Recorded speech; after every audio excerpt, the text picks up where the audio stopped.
Lutino ono ku radio Simba Peter Kibazo mu studios ejikwanjuliro sibe yotya ampulirize yakoze olwaleero webale wonna osinziro tuliza tukwebaza okubeera ng'okola bwotyo Peter Kibazo n'embeera mu studios za radio Simba okwanjulira program Lutindo akawungezi k'olwaleero nabasuubiza halo mukuba byasi wanjisebo kwatirira mu katono mpuliriza akawungezi k'olwaleero nakusuubiza okubeera n'abavubuka bannupu abaakateebwa okuva mu kkomera naye olw'embeera y'obudde nga bw'ogiraba tebali wano olw'embeera y'obudde nga bw'ogiraba tebali wano ndi ne mukuba byasi oli otya gye tuli ssebo oli otya munna gye tuli ssebo mugyebale kale embeera y'obudde wammwe egamba ki embeera y'obudde erimu yonna owo mukama wange ssebo anti olwaleero mu nkola yaffe twabadde tusuubira bana ku bavubuka abaakateebwa okuva mu kkomera eruzira abannuupu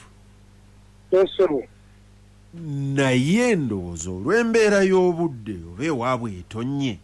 oba tetonnye oba eri embuyaga eyabafuuye ne balabika nga tebasobodde kujja kitwale oba kyeyinza okugamba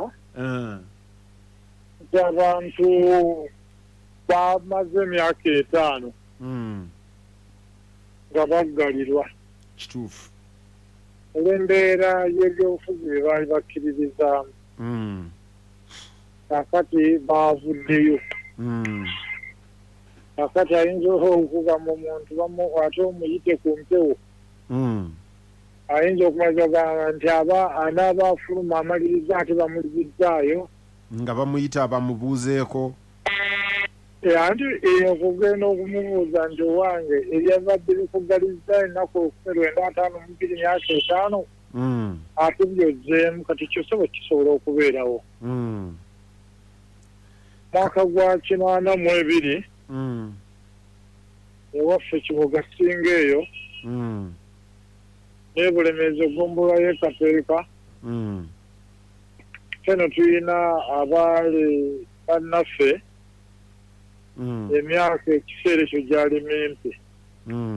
twagenda okumaliriza waliwo n'omu retired captain Musiitwa akuli abaveterani eno mu Entebbe municipality ogenda okwagala ye yali munnamagye bamaliriza bali Luzira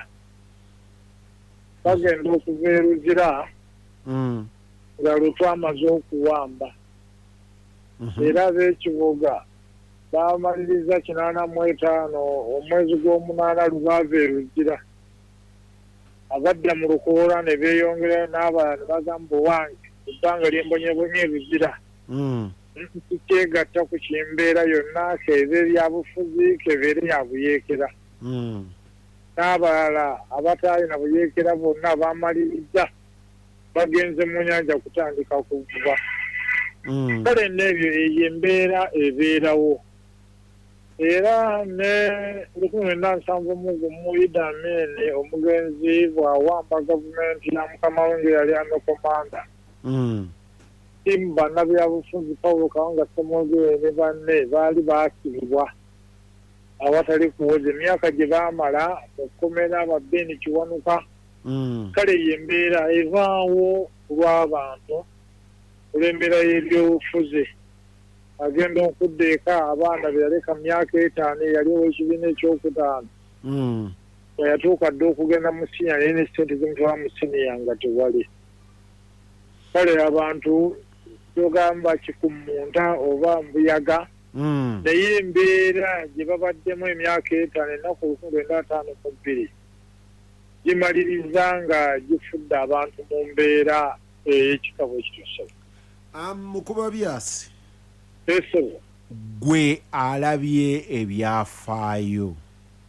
eriyo be baasiba emyaka giri ne bakomawo ne bafuuka active mu byobufuzi oba bojjukira baabasiba ne babiddukamu olwaleero nadde noonya ne Faustin Mugabe munnabyafaayo naye gwe oyina bojjukira n'oga nti bano baabasiba ne bavaayo nga bakyali baŋŋumya mutwe olwaleero omugenzi Onesimus Katalikawe yali mubaka wa DP ow'ekitundu eky'Nakasongola eyali Luweero North. Akati Onesimus Katalikawe emyaka 5 gyonna kyenkana yagenda Luzira. Onesimus Katalikawe yava e Luzira yasigala mu NDP naye obulamu bwe bwonna teyaddamu kwenyigira mu byabufuzi paka watuuse kufa. Omugenzi Dr. Kisamba Mugerwa bannabyabufuzi enkya n'eggulo nga tebava mu makomera. We yakoma mu komera omwaka wakati w'ekinaana mu gumu n'ekinaana mu etaano. We yavaayo era yeeyongera ye ttiimu bannabyabufuzi era yafuuka ne co-chairman wa district Luweero ng'NRM ewangudde era n'adda mu byobufuzi. Omugenzi Evaristo Nyanzi yali mbaka wa palamenti mu Mpigi. Mujjukira ekyanange Evaristo Nyanzi abenkya n'eggulo tebavanga mu makomera. Era baamukwata mu 87 ku Johnson Street. Kakati wagenda nga Minister wa Cooperative and Marketing mu NRM government. Era nga bw'oyogedde kitaliko babaggalira n'omugw'ekinaana akalulu baakamupako e Kabaale ng'akawangudde omugenzi Kataama ne bamulangirira nga yawangudde. N'agenda mu kkooti kitaliko yatuuka kufa ng'omusango yawaba mu kkooti mu gw'ekinaana Dexter. Paka yatuuka kufa era yabeerako n'omumemba w'akakiiko k'ebyokulonda mu NRM gavumenti. Naye ng'era yassibwako mu kiseera kyekimu. Jjo ly'abalamu omugenzi Moses Ali yasibwako olw'ebyobufuzi n'embeera y'obuyeekera. Bamukyajinga treason. Inaasanze treason era n'amaliza emirundi 2 n'avaayo nga addako bwa minisita bw'addayo. Era afudde ali mu buvunaanyizibwa nga mubaka wa paalamenti ng'ali active mu byobufuzi. Olwaleero bw'ogenda omukulu Daniel Omala Tubbo akyali mulamu. Yaliko Minister wa State for Defense n'aggalirwa. N'agenda e Luzira n'avaayo. Era liba teribusanga Minister wa Foreign Affairs Regional Corporation Daniel Omala Tubbo baddamu ne bamukwata n'addayo e Luzira emyaka 2. Daniel Omala Tubbo n'ava mu Uganda People's Congress n'ajja nga candidate ali independent. NRM n'emuddamu n'emugonnomako n'afuuka Minister wa Land. Paka lwataddayo. Ekigambo ky'abantu abadde mu byobufuzi omugenzi Andrew Mola bw'ogenda bazzakala olumu abo bonna baggalirwako. Naye twagenda okumaliza okuggalirwa ebyobufuzi bamaliza era nga bakomyewo ng'enteekateeka y'emu ey'ebyobufuzi basigala babirimu. Kati kibeera mu mbeera omuntu biki ate oluusi sitting government emaliriza oluusi ekomyewo ne batuula n'abantu mu kyama. N'agamba ddala byabaawo naye kati ebyo tuzizze ku bbali tutandike okutambula nga tuli bumu tukole gavumenti egenda mu maaso. Kakati tebe ebyo bibaddewo. Olwaleero bw'ogenda ekiyitibwa retired Major Kristi Rwakasisi Rutimbirayo yamala emyaka 26 ng'ali Luzira. Era yali Minister wa Security Obote to Government. Kristi Rwakasisi n'Obote konvoyi ya Rwakasisi n'Obote nga gwatali wa munda tosobola kumanya nti ne konvoyi egenda y'Obote oba ya Kristi Rwakasisi. Olwaleero Kristi Rwakasisi oluvannyuma emyaka 26 baatabagana ne Yoweri Kaguta Museveni. Olwaleero senior presidential advisor ku nsonga ez'ey'obutebenkevu n'okwerinda. Era omusaala akabbula. Kakati ekyo kibaawo ebyobukulembeze. Eri abaasigalayo ne babasiba ne bagumirayo okukakkana nga ne basigalirayo ddala oba mulembe guno oba guli. Emirembe abantu bazze bagira n'avaayo neyeetamu ebyobufuzi. Tulina omugenzi jjajja w'omu memba w'akakiiko k'ebyettaka Land Commission Kasenge kakatita jajjawe yali mbaka wa Parliament Dr. Yafanga yakiikirwa ebbendobendo ly'emakulu bite ebyo byonna bombo nyimbwa ku kadi ya DP bwe baasibwa yamalirizanga n'okufa afudde oluvannyuma abo tebaddira bya bufuzi era tebaddako mu Parliament. Omugenzi Pike Sengendo Kawoto yajjaffe ebiseera bino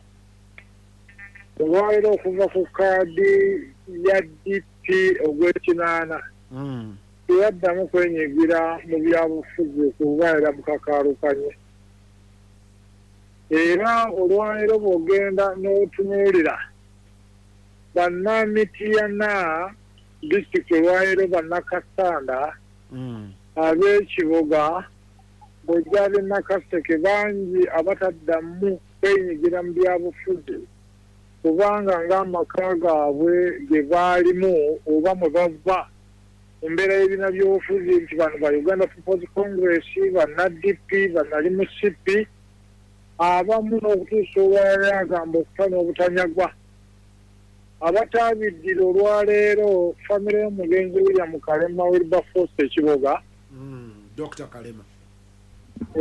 Dr. Kalema William olwaleero baali bamugambye n'okumuwa obwa vice president ku mulembe guno ogw'enaale era bo nga famire bagamba ebyobufuzi bonga ennyumba byakoma ku kitaabwe na nnyaabwe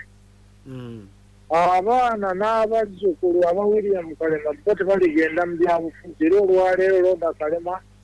mwaka ogwayita twamuziika olwaleero wadde bazzukulu be teriiyo ali wadde ku bwerosuwa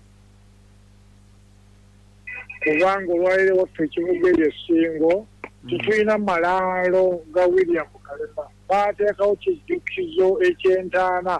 okulaga nti Kalema yafa naye nga okugamba nti yafa mayiti neereetebwa oyo teyaziikibwa nakati ebisibo biriwo mu mbeera eyo ebitera okukola ki kigambo kiba kyakwebulira ku bafamire nakubaganya birowoozo nagamba wa ye ekinsa n'ebyobufuzi kiki amagoba ge nafuna geegalibwa y'abaali abange nga tuli mu mugirano gw'ebyobufuzi nga baabaabulira nga bo badde oludda olulala oba kabe kasinga olwaba batulugunya ate bano ne baba nga basaze eddiiro ne beegatta ku mbeera eyo kati eyo y'embeera etera okukola ki okubeerawo ku lw'abantu era olina agamba owange ebyo wange emyaka gino ng'otunuulira abantu okusibwa va mu 66 ng'odda waggulu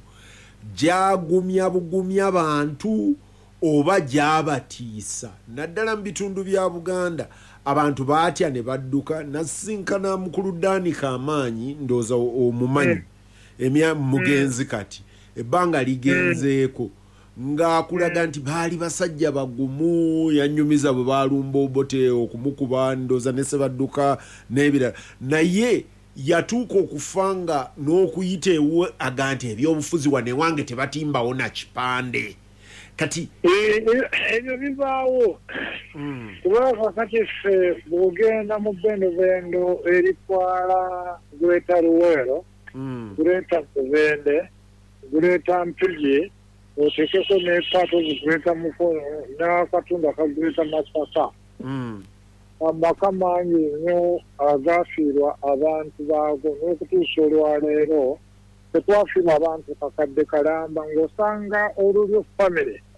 ng'abaali abantu abawera 1,300 abaasigalawo nga balamu baali 15 bokka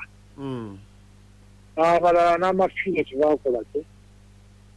era kyovulaba ebbanga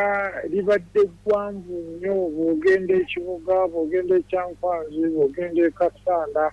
bw'ojja emubende bw'ojja Mityana bw'ogenda Nakaseke bw'ogenda Luweero Nakasongola ng'embeera okwogerayo ebyobufuzi by'ekibiina kya Uganda People's Congress nga kiwunyirwa ziizi naye kati abantu bagenza okugenda okunzagana nti agasaaka ge gakola ki ge gattwa kuba barakisi ey'Nakasongola eyo barakisi ey'Ebombo ogenda mu barakisi y'Omubende bangi nnyo abayingira mu barakisi mu bulamu bw'ensi eno abataddanga balamu kakati ebyo kubeerawo ekigambo families okwebuulira ne bagamba okufa nina munnange olwaleero is a retired staff sergeant yaliwo ku kitera kya Uganda Army ali Mubende eyo yali omu n'omugenzi Major General Kasubye Eggwanga etiimu babakwata 79 ne babaggalira mwana wattu batuuka okuvaayo eyali aduumira barakisi Mubende n'amukkirira ng'ayagala omuzza mu magye yagamba okufa n'obutanyagwa era Mubende yamaliriza avuddeyo n'akomawo e Kampala n'abeera eggaba eyo nadda mu byabuvubi kugenda mpatta eri bavuba ebyennyanja baleete eggaba kakati musajja mukulu ali mu myaka 75 awo naye teyaddira n'agamba emiggo gye baabakalirya ttiimu y'Abatanzania Tanzanian People Defence Forces bwe bagenda okuwaamu bannaabo be baali nabo nga tebalina yali instructor e Kabambe eyo ne Mubende Mubende gwa Idi Amin kakati yagamba nali sizizza musango okuyingira mu magye okubeera omutendesi eri bannaffe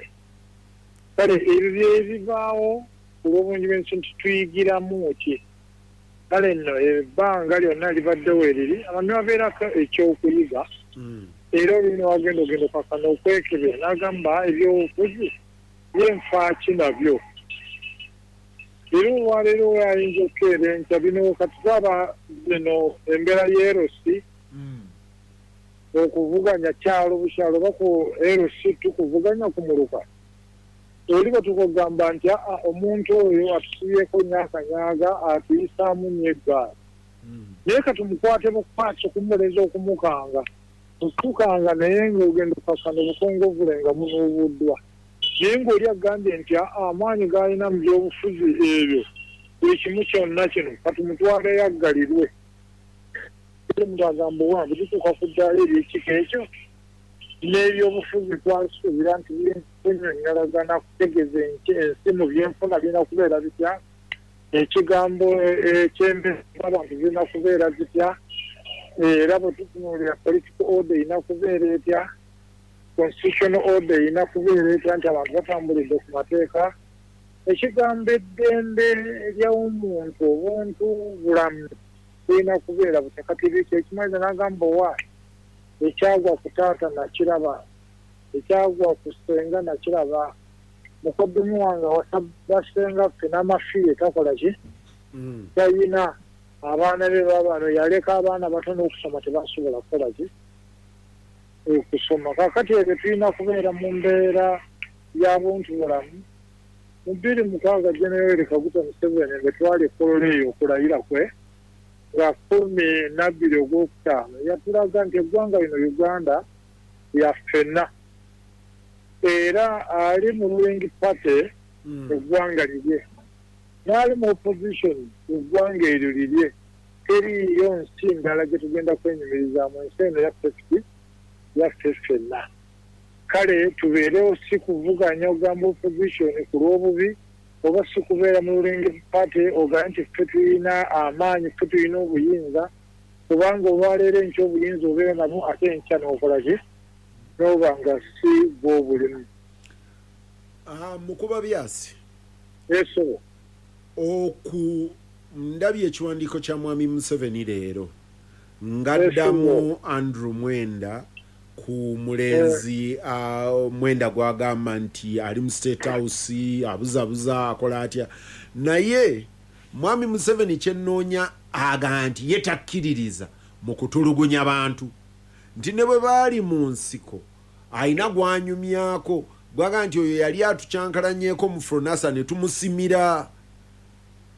bagiyita ndaki something like that ne bamuteekamu okumala ekiro kiramba nakkakkana naga nti balina n'abavubuka nga bamanyi okucaguwa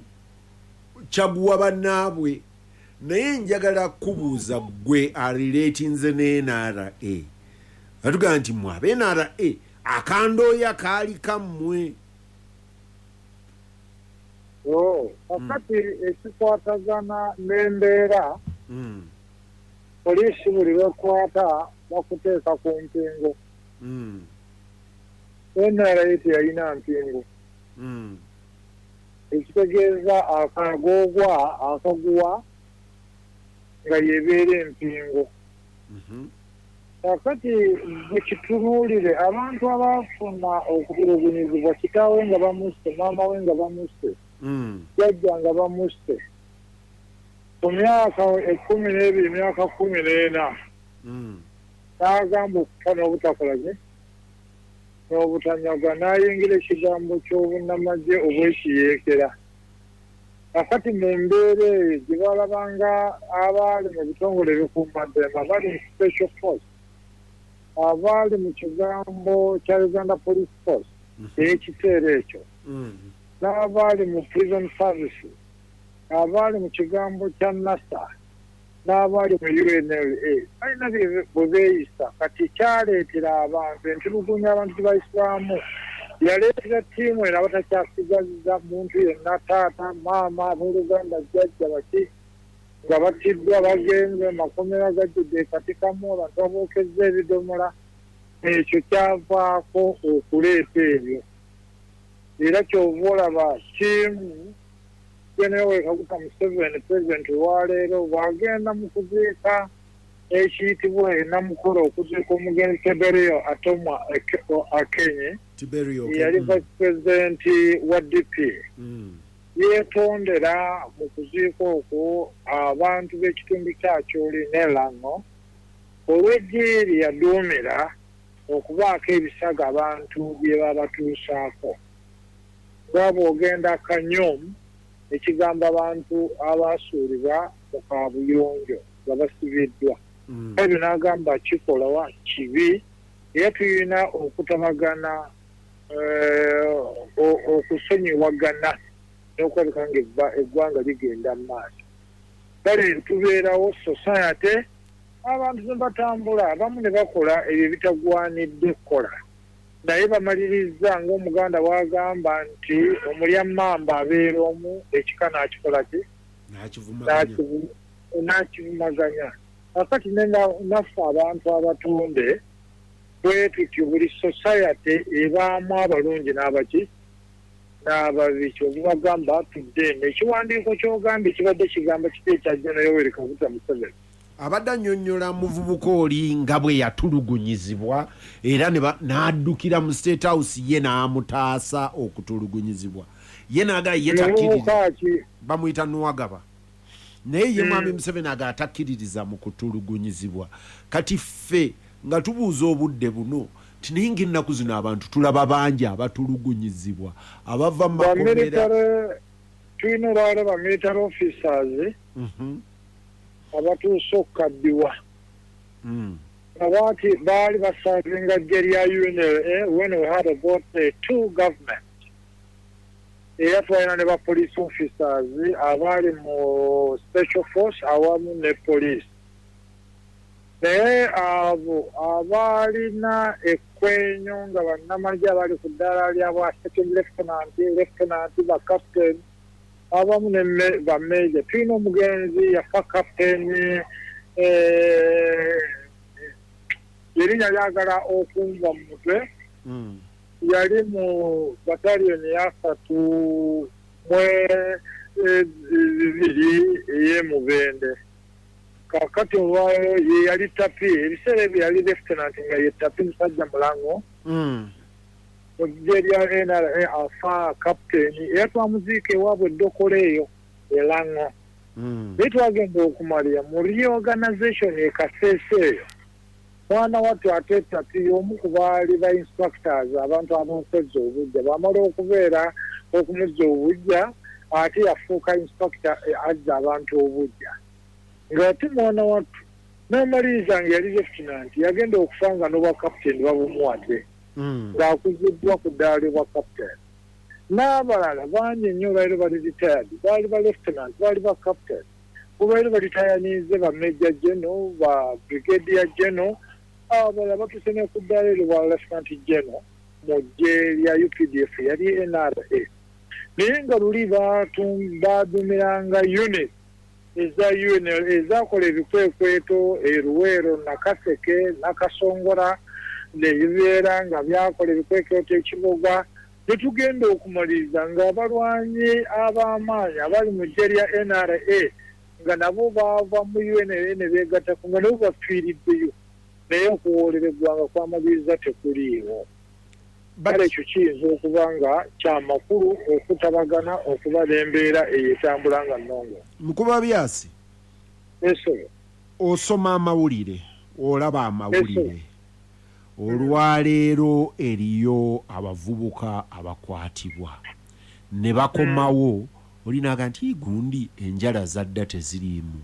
Muganda wange Muwanga Kivumbi yabadde mu kkooti ng'atuga nti guno omutwe gwe mulaba guno yafubutuse omusaayi nga bamukubye ogutayogerekeka. Kanserias Lukwago aga nti gye baamutwala ne bamusuza bamukozesa dduyiro n'empya ezamukubwa mu feesi ezitayogerekeka. Bano abavubuka be baatadde kwabaddeko omugwe nabadde nnina okubeera naye bamuyita Ndooza Machete ng'aga nti ho ekyamugwako okkubibwa neki. Tulabyeko abantu be bakwata ne batepakira mu drone ennaku zino, engumi n'enyoka ne bapakira ne babakuba. Nali ne Kalundi Robert Serumaga emyaka giwezeeko nga bamukwata mu maaso ga WBS awali kamera,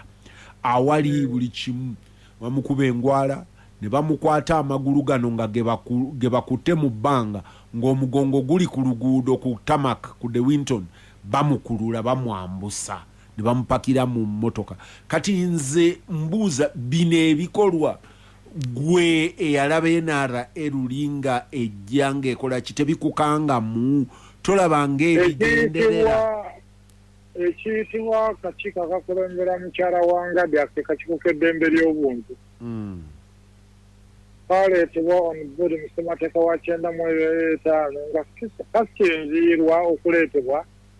ku ebyo bye twayitamu okuva 1962 okujja paka 1986.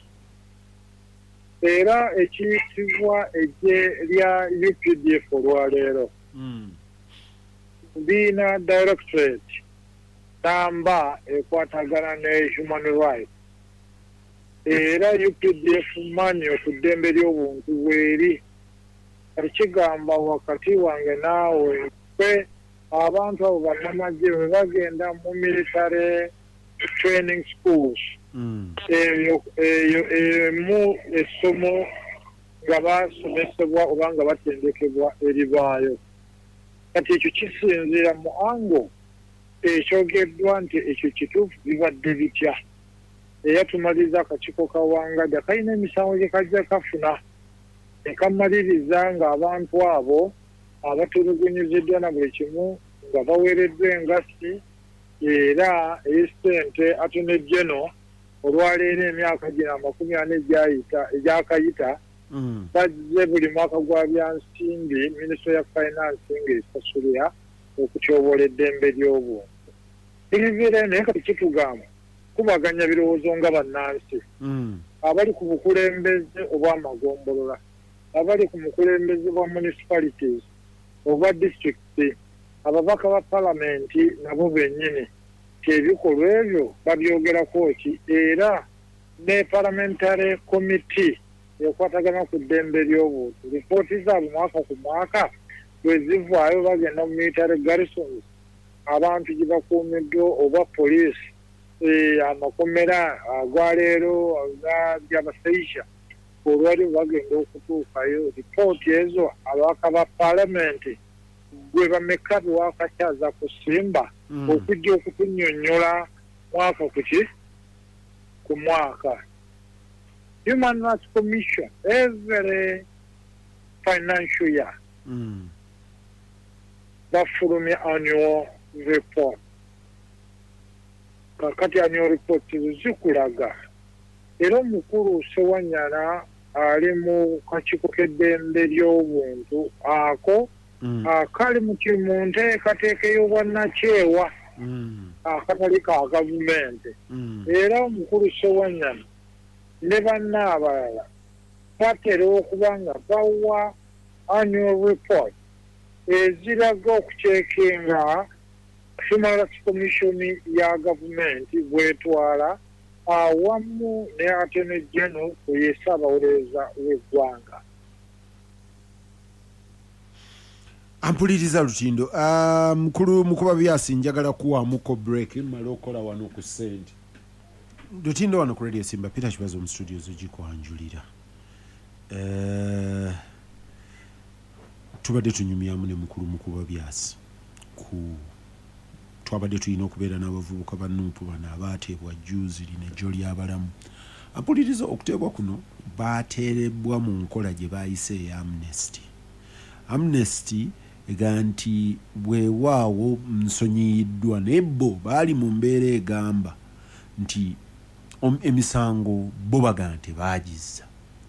naye olw'ebbanga lye bamaze mu nkomyo okuva abaana abannuupu lwe baali ekalangala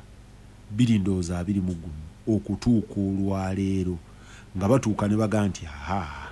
aha kituuse we kigaanira ekibiina kyabwe mu nkola omanyi ebizibu bya wano bingi mu nkola ya wano abantu bakuno bandigambye bano balabika baalidde baateeseza baakoze bwe bati naye okuwa credit ekibiina kyabwe kyaba embracinga ne kigamba nti olw'embeera y'ebyekiramuzi n'empoza abantu bano bamaze ebbanga ddene bwe kiba nga kino kibawa opportunity okuvaayo omukisa tugulekera bo banaakola batya oluvannyuma kyekyo ekibadde kimbuzisa mu kuba byasi mu bbanga liri emabega abaava mu kkomera gwaba gutya eriyo emisango begyasinga eriyo abaawoza eriyo abaalemererwa wakati eriyo abaayimbulwa obuyimbulwa baakomawo ne beetaba mu byobufuzi bigenda kubawunyira ziizi. Ampuliriza tubadde ne group wane endala group eyo y'abalwanyi be baayita aba ADF mu different evolutions za ADF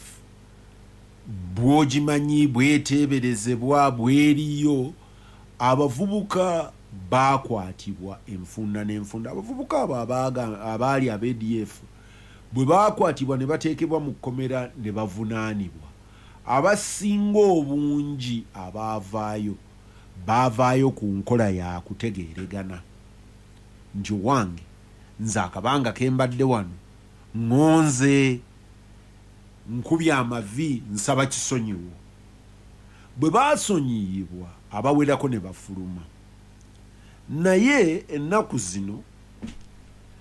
si zino ebbanga liwezeeko poliisi nga mwami Kayihura gyali buli lwe baakubanga omuntu amasasi e Kampala aga nti abo ba ADF baatandikiranga ku kukwata bali be baawa Amnesty ne bakimayo ono ne bakimayo oli ekyo olumu abaasigalawo kyabaddusa olinaga nti wai baatuta kutukwata oyo n'aweta n'adduka nebayo abalala abaagumirawo. Ennaku zino eriyo ebibuuzo ebibuuzibwa oba ddala bebbo abaakola emisango egyabagambibwa. Ennaku zino abatunuulira omusango gwa Kagezi bwe guwolezebwa mu High Court olaba nga abaliyo baga nti naye owange ffe yadde mutuvunaana naye abaakola bino bayinza okuba bali bweru. Erinnya lya mwami Kayihura libadde mentioned variously. Wiiki eri nali musuubira okubeera nga addressing olukuŋŋaana lw'abamawulire abeeko byayogera naye teyavaayo. Ng'oyo omuzizza ku bbali eyali omu ku bayambi ba General Edward Kale Kayihura mukulu agasirwe baagenda okumaliriza nga ye yabakwata ate y'omu ku baali bakwata abalenzi bano abaabateeka mu kkomera ng'aga nti nti ate oyo ye yatwazika emmundu ye yakola bw'ati era naye n'agattibwa ku fayiro. Kino nkireeta kubuuza bibuuzo bano abateebwa ng'omutima weewaawo bateereddwa bagende baddeyo mu nsi bakole ebyabwe oba bateebwa oluvannyuma bwe wabeerawo engeri nga gasooka ondeetera oli kibazo waaluli ekyo nkirekera gwe awuliriza nze sikiddamu. olunaku lw'olwaleero mu kkooti enkulu e Kampala basingisizza abavubuka emisango aba kati ndowooza baba tebakyagambibwa abatta Kagezi kubanga omusango ogubasinze gwakugamba nti si Kagezi abatta erinnya linvudde mu mutwe Magara nti twamuwamba ne tumutta. Ebaddeyo ebiri interesting olyanga iye ankubidde simu mukwano gwange omu aŋambye naye abasajja bano bebasomera bebasalira nga bonna bava mu kikula kyekimu kibagambibwa baali b'EDF basajja basiraamu konzo why because EDF yali also ideological kiyinza okuba nga yensonga lwaki abagirimu baali bwe batyo. Godfrey ye Godfrey ani Godfrey taliiko linnya lyakubiri yeeyita Godfrey Free Besigye agamba mu kuba byasi ndi mukuba byasi ebibuuzo leero obadde obidoojinga manyi mukuba byasi owulira nti leero obadde weegiraagiramu nti naawe olabika osomye omuyaga noga nti owange omuyaga guno gunkoze bulala. Well, embeera nagambye nga ntandika nti abasajja bali ababadde bajja ninamu ekirowoozo nti omuyaga nkoma gwafuuye ku nnyanja nayaga nti owange sooka oleka ate nga embeera ogitegeera noga wange kagusooke guyite n'afuna olundi. But ampuliriza bano abasonyiibwa mu nsonyiwa eyo kitegeeza ki eri ebibiina byabwe? Ekimu ku bizibu ebiri mu nkolagana y'ebibiina by'obufuzi is then the trust is affected. Abaana bano banaddayo ne bakola ebyobufuzi ku kitebe bulungi ne batambuza abakwata n'abata oluvannyuma lw'ebbanga ekigendererwa kye ki? Kigendererwa kye kuweereza message etiisatiisa egamba bano abalala nti mundaba, ekigendererwa kye kusowinga confusion gye bava agaye nti why oyo tetumwesiga oyo ye baamuta ate gundi n'asigalayo yandiba bwati ne bwati kubanga ebyo byonna mu byobufuzi bikola oba abata ali magnanimous wakisa agandi abaana b'abantu baluddeyo mubate. Ampuliriza sijjukira mwaka neero waaliwo Kayunga riots bwe bakwata abantu bwe bakwata mu bukambwe bonna bwe babakwatiramu. Nzijukira okwogerako n'omu ku bannamagye abaali bawummudde amagye naga nti mu nkola y'amagye oli akwata omuntu n'amulinnya ku kifuba n'amusamba omutwe n'amupakira mu bbuutu n'amuba empingo olaba abeera takikola by mistake, abeera akikola n'ekigendererwa nti gwakirabye okiroope. Bw'okiroopa obeera okoledde akakodyo ke kubanga obeera ogenda gamba abantu nti omusajja oli mukambwe, abasajja baabalinnya, abasajja baabakubye, tebalina ke baabalekedde. Kati bano abasigadde eno bonna agamba owange nze mbeera gunaaba gutya. Ebyo byebigambo general omu bye yaŋŋamba nga mnywanyi wange Kalundi bamukutte nga nkubye enduulu ŋŋambye nti baamukoze wano twatuukawo ddi wano twakola tutya naga nti eyo shock and awe mechanism amagye gagikozesa era gakulage oweereze message eri abalala nti bwe guti. Ennaku zino eriyo ebifaananyi ebyafulumye ebigambibwa nti byasammugumya, ebigambibwa buli abirabye bimwennyisa emmeeme n'omutima. ekibuuzo kyange ekyasooka nti eyabifulumizza abifulumya kugamba basigadde eno nti mwegendereze oba abifulumya awenya ku bantu nti abange nti ono ali eno bweguti ne bweguti ekigendererwa kiri ki oli bwajja ku street ne drone ebifaananyi ebimu ku bisinga okunkanga kyali wano ku communications house ku ndoze yotebeera de Winton Colville Street awo nga omuntu akutte mundu bavudde mu motoka by then ndoza zino drone zaali tezinaba kujja eziriko kati naye yali kamunye ne bavaamu bambadde ebisapatu bakoze batya ne bakwata ebigala by'emundu ne bakuba omusajja bamukanyuga ne bamupakira mu motoka ne bamutwala ensi yonna yaliwo ng'eraba buli omu ng'akwata ku mumwa wowe omusajja bamukoze eki kino mu mbeera eyo abasigaddewo basigala batidde naye kyennaku ate basobola okuguba ne baguba bugubi bagaa nti ebyo byawano bwe bityo naye tubyetegekedde eggwanga ligenda mu direction ki ku byonna nkomawo tinono ku radio Simba ampuliriza tusigazayo obudakiika 2-3 ngenda kukwatayo abamasimu bana abamasimu bano ekibuuzo kyange abavubuka bano abateebwa ebibiina byabwe binaabeesiga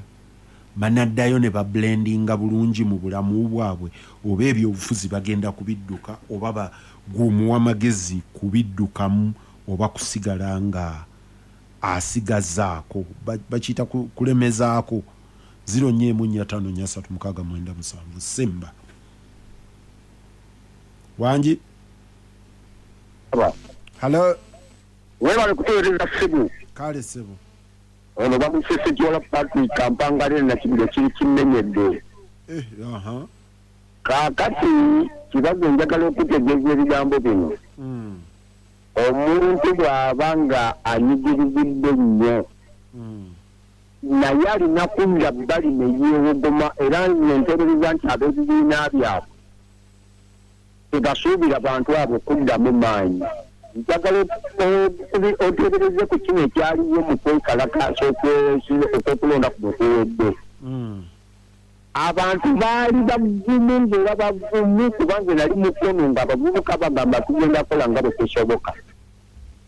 tulwanire obuwanguzi bwaffe naye nkugamba ebigambo bino nti bwe bakuba abantu abawera nga 5-7 amasasi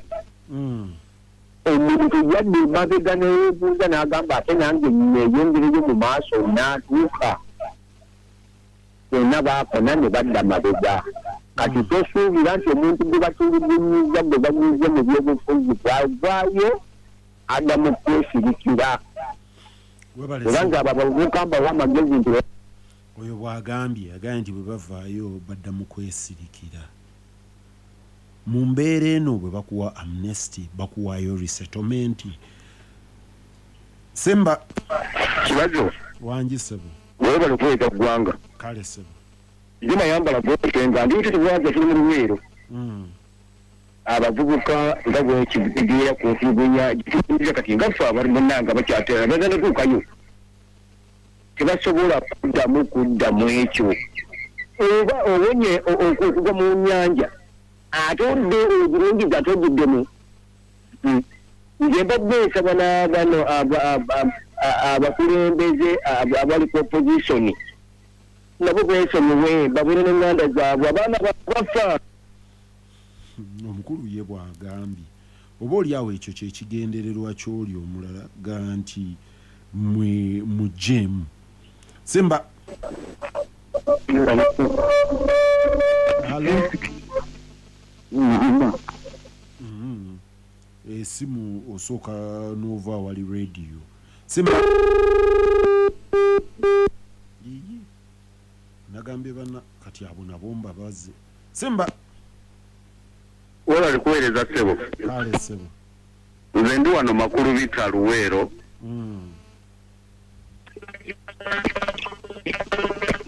owayo wema ku kintu ekyo kye bayita ekyobufuzi kubanga olwaleero ebyobufuzi byebijjewo abantu byebiteesa abantu mu makomera byebissa abantu badde ku mirimu emirala tuludde mu byobufuzi tekirina webale nnyo ssebo omukulu agamba nti ebyobufuzi mubiveemu babirekeraani kyekibuuzo kyange ko okubivaamu obagobi ne bo babirekeraani sembagwa asembayo wangi ssebo webale kuweereza kale ssebo ngesalongo kyeni nsaka mukadde wange abaana abo okukkiriza emisango ekyamazima bamasekanga ddene mu nkumi nga tebayinza butakkiriza misango olw'okwewonya ekkomera ne famire zaabwe zimaze emyaka 6 nga tezibalabako tebakkiriza lwakuba baageza bakkiriza olw'obulamu bwabwe obuseebengerera toyinza kubeera mu kkomera n'osigala kyekimu mukadde wange webali kuweereza nze Saalongo kyeni Nansaka kyeyune Saalongo ku